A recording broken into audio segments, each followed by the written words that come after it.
बिस्मिल्लाहिर्रहमानिर्रहीम। अस्सलामुअलैकुम स्टूडेंट्स। हमारा फ़ेज़ 2 जो कि अगस्त सितंबर का सेशन है उसका लेक्चर नंबर 1 आज स्टार्ट हो रहा है। और चैप्टर जो अभी हमने करना है वो है आपका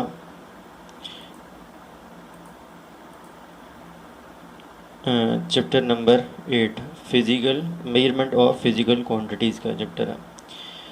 तो प्रीवियस जब ने ऑलरेडी चैप्टर इस बुक से किए थे वो थे आपको स्टार्ट में बुक का इंट्रोडक्शन दिया था कि बुक के अंदर जो आपके पास चैप्टर्स हैं उसमें चैप्टर नंबर 1, 2, 3 ये आपके 1, 2, 3, 4 ये आपके बायो से रिलेटेड चैप्टर्स थे। फिर उसके बाद 5, 6 ये आपके केमिस्ट्री से रिलेटेड चैप्टर्स हैं। और उसके बाद 7 से ऑनवर्ड जो है वो आपके फिज़िक्स से रिलेटेड चैप्टर्स हैं। तो अब जो फिज़िक्स से रिलेटेड सेक्शन था उसमें आपने 7 कर लिया था, 9, 10, 11 कर लिया था। तो अभी हम करेंगे चैप्टर नंबर 8। तो फिर हमारे पास फिज़िक्स का सेक्शन जो है वो ख़त्म हो जाएगा और इसके बाद जो है वो हम चैप्टर करेंगे चैप्टर नंबर 5 एंड 6 जो केमिस्ट्री का सेक्शन है, तो वो भी हमारा ख़त्म हो जाएगा। तो इस तरीके से 2 सेक्शन जो है वो हमारे जो वो ऑनलाइन क्लासेस के अंदर इंशाल्लाह ख़त्म हो जाएंगे। लेकिन जो मेन चीज़ जो हमने यहाँ पर देखनी है आज वो ये कि ये जो चैप्टर नंबर 8 है, मेजरमेंट ऑफ फिज़िकल क्वांटिटीज़, ये मैंने आपको पहले क्यों नहीं कराया था। तो हालांकि 7 के बाद 8 ही आना था, 8 के बाद 9 आना था। तो लेकिन हमने 7 के बाद 9 किया था और 8 को स्किप कर लिया इस वजह से क्योंकि ये चैप्टर जो है वो आपके बुक के अंदर इसकी कोई स्पेसिफिक इतनी ज़्यादा डिटेल्स जो है वो यहाँ पर नहीं है कि आप इसको अच्छे तरीके से जो है वो अंडरस्टैंड कर सकें। और इस तरह से तो अगर हम यहाँ से इस चैप्टर को करते भी हैं तो फिर उसके बाद हमें दोबारा से जो है वो इसको चैप्टर को बाद में करना होता है क्योंकि दिसंबर के बाद आपकी फिज़िक्स स्टार्ट हो जाती है। तो इस वजह से अगर हम इसको अभी करते हैं तो दिसंबर के बाद आपको फिर से जो है वो फिज़िक्स में भी यही चैप्टर क्लास 9th की जो फिज़िक्स है वहाँ से आपको दोबारा से ये चैप्टर पढ़ना पड़ता है। तो बजाय इसके कि फिर हम इसको दो दो दो दो जगहों से जो है वो करें, तो इसलिए ये हमारे पास ये बेटर ऑप्शन है कि हम इसको यहीं से स्टार्ट करते हैं क्लास 9th की फ़िज़िक्स से और इसको यहीं से करते हैं। डिटेल चैप्टर होगा तो लेकिन ये है कि हम इस पर नंबर ऑफ़ लेक्चर्स हैं वो ज़्यादा यूज़ करेंगे तो और इसको डिटेल के साथ करेंगे ताकि आपकी एक अंडरस्टैंडिंग भी हो जाए इन चीज़ों के बारे में। क्योंकि चैप्टर आप देख चुके हैं, चैप्टर का नाम भी वही है, एग्जैक्टली वही चैप्टर है, लेकिन यहाँ पे ऑब्वियसली बहुत ज़्यादा जो है वो डिटेल के साथ है। तो स्लोली करेंगे यहाँ से ताकि आप ये ना समझें कि हम फिज़िक्स कर रहे हैं तो बड़ा कोई मुश्किल काम है। तो इसी वजह से थोड़ा सा स्लो पेस पे काम रखा जाएगा, लेकिन ये कि आपने साथ साथ जो है ना अपनी अंडरस्टैंडिंग डेवलप करनी है और साथ साथ इस चैप्टर को प्रिपेयर करना है। तो ये आप चैप्टर इजीली हैंडल कर सकते हैं, इतना कोई प्रॉब्लम नहीं है। तो हाँ, इस चैप्टर के अंदर जो चीज़ें आपने करनी है वो आपको थोड़ा और तरीके से जो है वो हैंडल करनी होंगी। वो ये कि इस चैप्टर के अंदर आपके पास आपको नोट्स लिखवाए जाएंगे। चैप्टर के अंदर क्वेश्चन और आंसर्स वो थ्रू द चैप्टर आपको लिखवाए जाएंगे, वो आपने नोट डाउन करने हैं और उनको प्रिपेयर भी करना है क्योंकि ये जो है ना यही चैप्टर है जो आगे जाके अपने फिज़िक्स में प्रिपेयर करना होता है। तो फिर ऑब्वियसली फिर आपको जब क्योंकि पता है आपको वहाँ पर तो इन बिटवीन भी चीज़ें एग्ज़ाम में आती हैं, तो इस वजह से आपको इन बिटवीन नोट्स जो हैं वो रिक्वायर होते हैं फिर। तो अब हम स्टार्ट करते हैं इस चैप्टर को। इस चैप्टर के अंदर कुछ एक्स्ट्रा डिटेल्स जो है वो बहुत सारी होंगी जो हमारी वहाँ पे चैप्टर 8 में नहीं थी साइंस के अंदर, तो इसलिए आपको थोड़ा सा मे बी डिफरेंट लग रहा हो, लेकिन ये कि स्लोली हम इसको देखते जाएंगे और साथ साथ आपको गाइड किया जाएगा कि आपने क्या लिखना है, क्या करना है, क्या प्रिपेयर करना है। और इस तरीके से आपके लिए ये रिलेटिवली ईजी हो जाएगा। तो चैप्टर का नाम है फिज़िकल क्वांटिटीज़ एंड मेजरमेंट्स। लेकिन चैप्टर जो है वो उसके अंदर स्टार्ट के अंदर कुछ इंट्रोडक्शन दिया गया फ़िज़िक्स के बारे में, साइंस के बारे में और फिज़िक्स के बारे में। तो जिसके अंदर मोर स्पेसिफिकली जो है वो आपके पास ये एक स्टेटमेंट है, यहाँ से हमारी बात स्टार्ट होती है कि ये स्टेटमेंट किसने दी हुई है, लॉर्ड केल्विन ने। तो क्वेश्चन नंबर 1 जो है वो आपका वो इस चैप्टर के बारे में आपने चैप्टर के ऊपर हेडिंग दे देनी है ये चैप्टर स्टार्ट करने के लिए। और फिर उसके बाद आपका क्वेश्चन नंबर 1 होगा define statement of Lord kelvin. तो वो क्या स्टेटमेंट है ये आपके पास लिखी हुई है। अगर आपके पास किसी के पास 9th फिज़िक्स की बुक नहीं है तो कोई इशू नहीं है, आपको यहाँ पे सब कुछ जो है वो लेक्चर के अंदर दिखाया जा रहा होगा। आप यहाँ से भी नोट डाउन कर सकते हैं और बुक को इजीली जो है वो आप डाउनलोड भी कर सकते हैं। Physics Punjab text book board just Google करेंगे और पहले लिंक को ही ओपन करेंगे, आपके पास बुक जो है वो ईज़िली डाउन हो जाती है। वहाँ पर जाके सर्च करें थोड़ा सा। तो ये आपके पास लॉर्ड केल्विन की स्टेटमेंट है। ये क्या कहता है? कहते हैं when you can measure what you are speaking about and express it in numbers. जब आप किसी चीज़ को मेजर कर सकते हैं, उसके बारे में उसको नंबर्स की फॉर्म में एक्सप्रेस कर सकते हैं, तो वो कहता है कि फिर तो आपका नॉलेज जो है वो उसके बारे में ठीक है, आप उसके बारे में कुछ ना कुछ जानते हैं। फॉर एग्ज़ाम्पल एक टेबल है, फॉर एग्ज़ाम्पल एक चेयर है, फॉर एग्ज़ाम्पल इस तरह से कोई रेफ्रिजरेटर है, कोई डेली लाइफ की बहुत सारी हज़ारों चीज़ें हमारे सामने होती हैं। उनके बारे में उनका मैथ्स के बारे में बात कर सकते हैं, उनके लेंथ, एरिया, टेम्परेचर, बहुत सी चीज़ों के बारे में बात कर सकते हैं तो नंबर्स की फॉर्म में। तो इस वजह से हम उन चीज़ों के बारे में कुछ ना कुछ जानते होते हैं। इसी स्टेटमेंट का जो अगला हिस्सा है वो क्या कहता है? वो कहता है when you can not measure what you are speaking about और you can not express it in number. जब आप किसी चीज़ को मेजर नहीं कर सकते या आप किसी चीज़ को नंबर्स की फॉर्म में एक्सप्रेस नहीं कर सकते, बयान नहीं कर सकते कि इसकी लेंथ कितनी है, इसका वॉल्यूम कितना है, इसका एरिया कितना है, तो इसका मैस कितना है, तो फिर आपका नॉलेज उस चीज़ के बारे में, your knowledge is of meagre end of unsatisfactory kind. आपका नॉलेज जो है वो इसके बारे में बहुत ही ना होने के में बराबर है या जो है वो नाकाबिले भरोसा है या तसल्ली बख्श कोई चीज़ आप उसके बारे में बात नहीं कर सकते। आपको उसका आपका नॉलेज जो है उसके बारे में कोई तसल्ली बख्श चीज़ नहीं है। किस चीज़ की बात हो रही है? जिस चीज़ को आप मेजर नहीं कर सकते, जिस चीज़ को आप एक्सप्रेस नहीं कर सकते नंबर्स की फॉर्म में। फॉर एग्ज़ाम्पल जो है वो जो है हम में से कोई स्टूडेंट जो है वो उठे और क्लास में और कहे कि जी सर मैंने रात को अपने कमरे के छत के ऊपर रेड कलर का जो है ना वो जिन देखा था। तो अब वो लाजमी सी बात है कि उसकी बात को हम सारे मजाक समझेंगे, कोई इसको इतना इम्पोर्टेंस नहीं देगा। क्यों? क्योंकि वो एक ऐसी चीज़ के बारे में बात कर रहा है जिसका मैथ नहीं है, जिसके बारे में आप लेंथ, वेट, एरिया इस तरह की कोई चीज़ जो है वो डिफ़ाइन नहीं कर सकते। तो इस तरह से हम इस तरह का जिस तरह की चीज़ें होती हैं उनके बारे में हमारा नॉलेज जो है वो लॉर्ड केल्विन साहब के मुताबिक जो है वो हमारा अनसेटिस्फैक्ट्री है। मतलब वो चीज़ें जो आपको दिखाई दे सकती हैं सिंपल वर्ड्स में, उनके बारे में आपका नॉलेज ठीक होगा। वो चीज़ें जब आपको दिखाई नहीं देती उनके बारे में लॉर्ड केल्विन साहब फरमाते हैं कि वो उनके बारे में आपका नॉलेज जो है वो अनसेटिस्फैक्ट्री काइंड का होता है। तो मतलब वो चीज़ें जो आपको दिखाई नहीं देती उनमें क्या है, उनके अंदर आपके पास जो है वो आपकी डेली लाइफ की जो फीलिंग्स होती हैं, ठीक है, आपकी थिंकिंग्स होती हैं, खुशी, गम, सच, झूठ, ये सब चीज़ें जो हैं लाजमत इनको नंबर्स की फॉर्म में एक्सप्रेस नहीं किया जा सकता। तो इस वजह से वो कहते हैं कि इन चीज़ों की जो है वो ये इनके बारे में नॉलेज जो है वो अनसेटिस्फैक्ट्री होता है। फरिश्ते हो गए, जन्नात हो गए, ठीक है, इस तरह की बहुत सारी मखलूक़ात। अब जो है ना वो उनके कहने के मुताबिक जो है ये हमारा नॉलेज इन चीज़ों के बारे में अनसेटिस्फैक्ट्री, वरना बहुत सारी चीज़ें हैं खुद इस तरह की हैं कि जो आंखों से दिखाई नहीं देती, तो लेकिन डेली लाइफ के अंदर एग्जिस्ट करती हैं।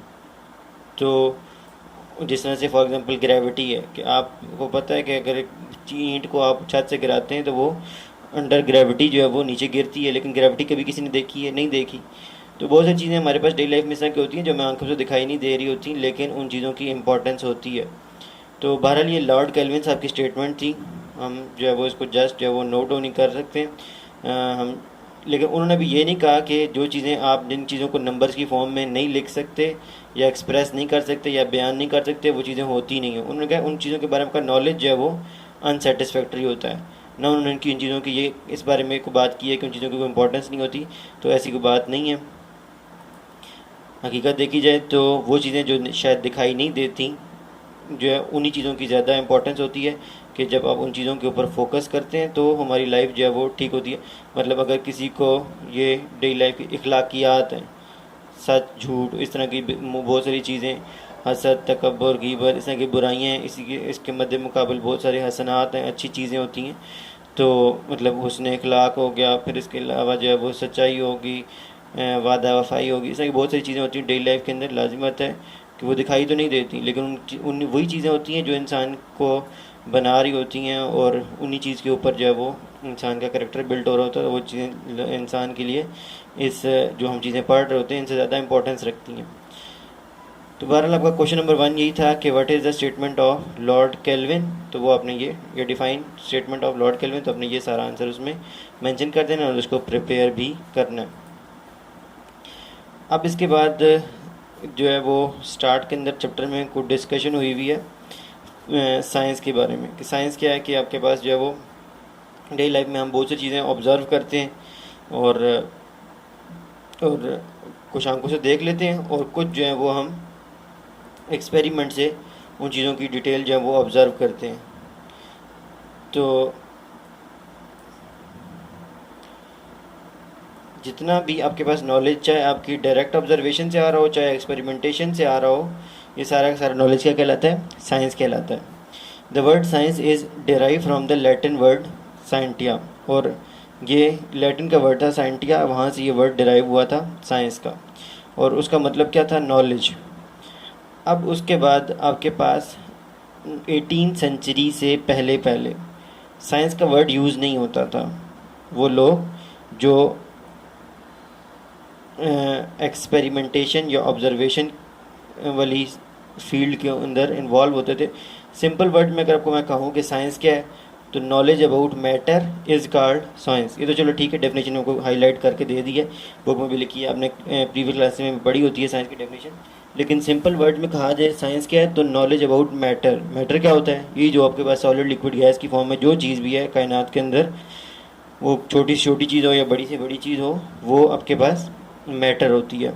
सॉलिड लिक्विड गैस की फॉर्म में जो चीज़ भी है उसके बारे में आप जब भी पढ़ रहे होते हैं, जब भी उसके बारे में सोच रहे होते हैं, उसके बारे में ऑब्जर्वेशन कर रहे होते हैं, एक्सपेरिमेंटेशन कर रहे होते हैं, तो आप साइंस के अंदर इन्वॉल्व हुए होते हैं। तो अब बात यह है कि अनटिल 18 सेंचुरी से पहले पहले जो है वो अगर मैटर के बारे में कोई चीज़ पढ़ता था, मटेरियल ऑब्जेक्ट्स के बारे में कोई बात करता था, तो या इन चीज़ों के बारे में नॉलेज गेन कर रहा होता था किसी स्कूल में जाके किसी टीचर के पास, तो वो ये नहीं कहा जाता था ये साइंस पढ़ रहा है, वो कह जाते थे कि ये क्या पढ़ रहा है? Natural philosophy. उस ज़माने में मटेरियल ऑब्जेक्ट्स की स्टडी को क्या कहा जाता था? नेचुरल फ़िलासफ़ी कहा जाता था।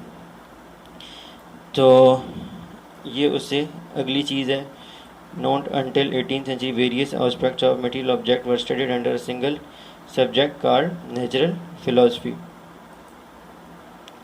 लेकिन जो जो नॉलेज इंक्रीज़ हुआ तो हमारे पास साइंस का वर्ड आ गया, और साइंस के वर्ड के बाद जो है वो फिर 18th सेंचुरी के बाद साइंस का वर्ड आ गया, और फिर उसके बाद जो है वो उसकी 2 ब्रांचेस बन गई।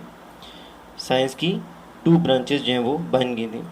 वो 2 ब्रांचेस कौन सी थी? एक का नाम था फिज़िकल साइंस और दूसरे का नाम था बायोलॉजिकल साइंस। फिज़िकल साइंस क्या है और बायोलॉजिकल साइंस क्या है?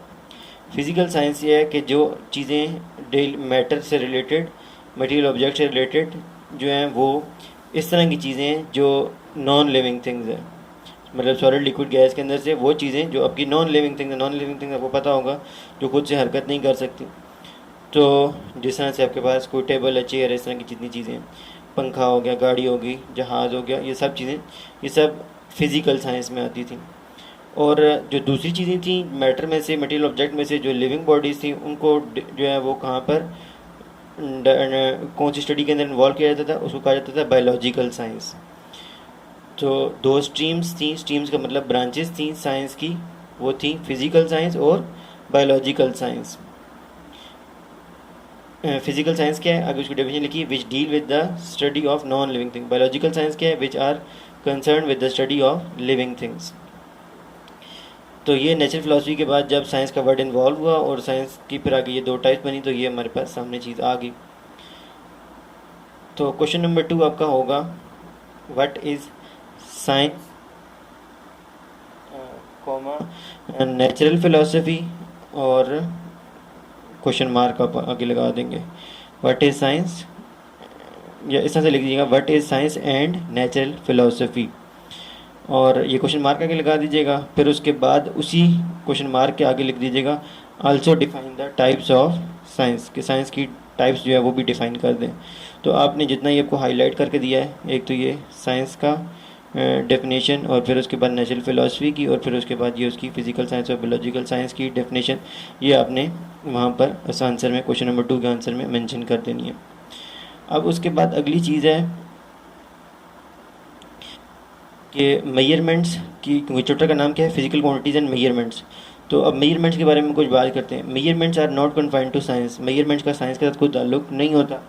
दे are part of our life, कि आपको ये हमारी ज़िंदगी का हिस्सा है, क्योंकि आपने बाज़ार जाना है, चीज़ें ख़रीदनी है, दूसरों ने चीज़ें खरीदनी है, जिन्हें बेचनी है, सब लोगों को मेजरमेंट्स के साथ इन्वॉल्व होना पड़ता है। चाहे किसी ने पढ़ा हो, चाहे किसी ने ना पढ़ा हो, हर एक को जो है वो मेजरमेंट्स के साथ डील करना पड़ता है। तो they play an important role to describe and understand the physical world. Physical world को अगर आपने समझना है या इसमें रहना है, चलना है, तो आपके लिए ये मेजरमेंट्स बहुत इंपॉर्टेंट रोल प्ले कर रही होती हैं। Over the centuries man has improve the method of measurement, सदियों से इम्प्रूव मेजरमेंट्स के जो मेथड से वो इम्प्रूव होते जा रहे थे। अभी को पता है कि कुछ साल पहले जो है वो एक तराजू होता था, जिसके 2 पैन्स होते थे, एक के अंदर जो है वो आप लेफ़्ट के ऊपर किलो के वज़न रखते थे, और जो है वो राइट के ऊपर जो है वो दूसरा जिस चीज़ को आप मेजर करते हैं उसको रखते थे, फिर वो उसको बैलेंस करते थे। इस तरह मुख्तलिफ में ना इंस्ट्रूमेंट इस्तेमाल होते थे। लेकिन आजकल किसी भी जगह पर जाएंगे, दूध दही दूध वाली दुकान के ऊपर या सब्ज़ी वाली दुकान पे, उनके पास डिजिटल होते हैं, मेजरमेंट टूल्स होते हैं। तो इस तरह से मतलब सदियों के साथ साथ जो है वो इम्प्रूवमेंट आती जा रही थी मेजरमेंट की जो है वो टेक्निक के अंदर। तो in this unit we will study some physical quantities and a few useful measurement instrument। इसमें हम फिज़िकल क्वांटिटीज़ के बारे में बात करेंगे कि कौन कौन सी ऐसी क्वांटिटीज़ हैं जिनको हम डेली लाइफ में मेजर करते हैं, और फिर उसके अलावा जो है वो मेजरमेंट के इंस्ट्रूमेंट्स जो हैं वो भी हमने कुछ डिस्कस करने हैं इसके अंदर।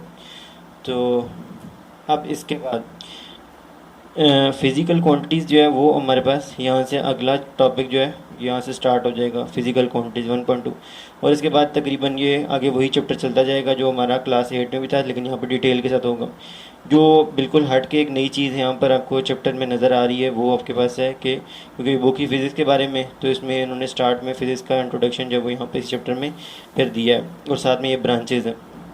तो हम इसके बारे में बात कर लेते हैं, क्योंकि वहाँ पर हमारे पास फिज़िक्स का सेक्शन तो था ही, कोई नई चीज़ है इस तरह की नहीं है कि हम इसको बिल्कुल ही कहें कि ये इसका हमें कोई यहाँ पर बहुत ही हट के बात आ रही है।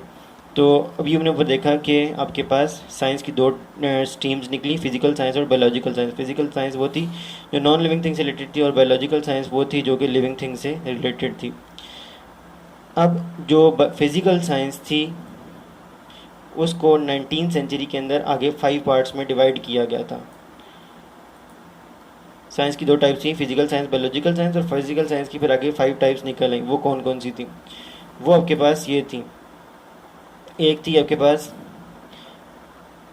फिज़िक्स, दूसरी थी केमिस्ट्री, तीसरी थी एस्ट्रोनॉमी, जियोलॉजी और मेट्रोलॉजी। ये 5 के ये ब्रांचेज हैं आगे फिज़िकल साइंस की। मतलब अब इसका मतलब क्या है कि फ़िज़िकल साइंस जिसको आप जो नॉन लिविंग थिंग्स जिनके साथ हमें डील करना पड़ता है, physics, chemistry, astronomy, geology and metrology. Chemistry क्या होती है?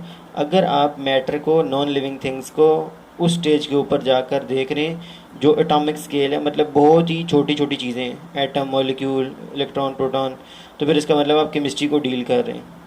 अगर वही चीज़ें जोड़ जोड़ के बड़ी चीज़ बन जाए, मिसाल के तौर पर एक पंखा बन जाता है, मिसाल के तौर पर जो है वो एक कोई भी इस तरह का कोई टेबल बन जाता है, चेयर बन जाता है, और बड़ी चीज़ बन गई है। अब आप उसको, उसका मैथ देख रहे होंगे, उसकी लेंथ देख रहे होंगे, उसका एरिया देख रहे होंगे, इस तरह की चीज़ें उसकी देख रहे होंगे। तो जब चीज़ें बड़ी हो जाती हैं तो फिर आप उनको केमिस्ट्री में नहीं, फिर उनका फिज़िक्स में देखते हैं। और अगर वही चीज़ें जो हैं बहुत बड़ी हों कि जिस तरह से आपके पास प्लैनेट्स होते हैं, ठीक है, हेवनली बॉडीज़ होती हैं, सन, मून, अर्थ, इस तरह के प्लैनेट्स वगैरह सब चीज़ें, स्टार्स, तो फिर जब ज़्यादा चीज़ें बड़ी हो जाती हैं फिर हम उसको फिज़िक्स से आगे निकल जाते हैं, फिर हम उसको एस्ट्रोनॉमी में पढ़ रहे होते हैं। तो ये तो तीन चीज़ें थी। केमिस्ट्री बहुत छोटे स्केल पे, फिजिक्स उससे बड़े स्केल पे, मतलब जब आप बड़ी चीज़ें बात मिसाल के तौर पर जो है वो टेबल चेयर जो है ना, ट्रेन जहाज़ और बाईसाइकिल साइकिल कार, इस तरह की चीज़ों के बारे में बात कर रहे हैं, तो ये आपके पास फिज़िक्स में इन्वॉल्व होती है चीज़ें, मतलब जो डेली में ज़्यादातर हमें इन चीज़ों के साथ वास्ता पड़ता है। और फिर उसके बाद अगर बड़ी चीज़ें हों जैसे प्लैनेट्स हैं तो फिर एस्ट्रोनॉमी में बात चली जाती है। और अगर ये तो इस तरह से तीन चीज़ें थी साइज़ के लिहाज से। अब उसके बाद अर्थ के लिहाज से, अगर आप अर्थ की सरफेस के नीचे चीज़ों को डिस्कस कर रहे हैं तो उसको कहते हैं जियोलॉजी, मतलब जो अर्थ के नीचे लेयर्स होती हैं, क्रस्ट और इस तरह से जितनी भी नीचे लेयर्स हैं उनके बारे में अगर हम बात कर रहे हैं तो वो फिर जियोलॉजी होती है। और अगर हम अर्थ की सरफेस से ऊपर बात कर रहे हैं, एटमॉस्फेयर की बात कर रहे हैं, जो हमारी ऊपर की आबो हवा है, ठीक है, तो मतलब यहाँ से अगर हम 10 किलोमीटर पर जाते हैं, 30 किलोमीटर पर जाते हैं, तो ये जितना हमारे पास अर्थ की सराउंडिंग के अंदर रीजन आता है, ठीक है, इसके बारे में अगर हम बात करते हैं तो वो फिर मेट्रोलॉजी होती है। मतलब अगर अर्थ के सरफेस के नीचे बात करें तो जियोलॉजी, अर्थ की सरफेस के ऊपर बात करें तो मेट्रोलॉजी होती है। तो ये आगे फिज़िकल साइंस की फिर आगे 5 डिफरेंट ब्रांचेस थी। अब आगे जाकर उनमें से जो हम फिज़िक्स पढ़ते हैं तो फिज़िक्स की फिर आगे अपनी आगे काफ़ी सारी ब्रांचेज हैं, उनमें से 9 ब्रांचेज जो हैं वो आपकी बुक के अंदर डिस्कस हुई हुई हैं। तो इनको अब हम लेक्चर नंबर 2 में डिस्कस करते हैं। अभी तक जितना हो गया, ये आपका क्वेश्चन नंबर 3 था, what are the types of physical science. तो उसमें अपने ये जस्ट 5 नाम जो हैं वो नेम मेंशन कर देने, तो ये आपका आंसर बन जाएगा। इसके बाद आपका नेक्स्ट होगा question number 4, write down the branches of physics. उसके अंदर अपनी ये सारी ब्रांचेज नोट डाउन कर देनी है और फिर हम इसको भी नेक्स्ट लेक्चर के अंदर इंशाल्लाह जो है वो समझ लेंगे कि यहाँ पर ये क्या क्या ब्रांचेज हैं। अभी के लिए अल्लाह हाफ़िज़ वस्सलाम।